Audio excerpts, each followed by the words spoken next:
સરકારે છે ને કાયદામાં ફેરફાર કર્યો છે। ટ્રાફિકના કાયદામાં એવું થઈ ગયું છે કે 5 મેમો આવે વર્ષની અંદર।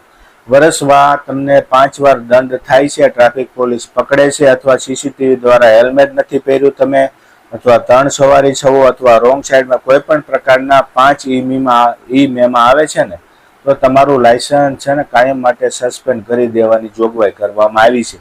ધીમે ધીમે છે ને સરકાર ટ્રાફિકના નિયમો ખૂબ જ કડક બનાવી રહી છે। તો બધા મિત્રોને ખાસ વિનંતી છે કે આમાં ધ્યાન રાખવું જરૂરથી। તમારે પછી તમે સામે અપીલ કરી શકો છો 45 દિવસની અંદર। જો તમે અરજી નહીં કરો તો એ છે દંડ તમને માન્ય છે એવું સરકાર ગણી લે છે અને તમારો મેમો ગણી લેવામાં આવશે।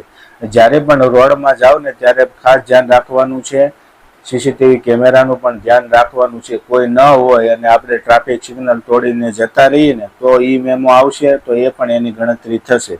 સાથે સાથે જો તમે રોંગમાં જશો અને કેમેરાની અંદર આવી જશો, પછી ટ્રાફિક પોલીસ હોય તોય ભલે, ન હોય તોય ભલે, તો પણ તમારો દંડ લાગી જવાનો છે। જો તમે 3 સવારી પકડાણા તો પણ લાગી જવાનો છે। અને તમે કોઈ પણ કેમેરામાં આવી ગયા અને પાન માવો ખાઈને થૂકતા હશો તો પણ એની ગણતરી આ મેમાની અંદર થવાનું છે। 1 વર્ષની અંદર જો 5 મેમો ન આવે એનું ખાસ ધ્યાન રાખવું। બને ત્યાં સુધી નિયમ પાલન કરવાનું ધ્યાન રાખવું, કારણ કે 5 દંડ આવે ને પછી લાયસન્સ તો સસ્પેન્ડ થઈ જાય, આપણું વાહન છે ને એ ત્યાં એક બ્લેક લિસ્ટમાં નાખી દે અને ક્યારેક ફરીવાર પકડાય ને એટલે તરત એ લોકોને બતાવી દેશે કે ભાઈ આ ભાઈ તો બ્લેક લિસ્ટ થયેલા છે। તો પછી તમારું વાહન પણ જપ્ત થાય, ખોટી કાયદેસરની કાર્યવાહી થાય।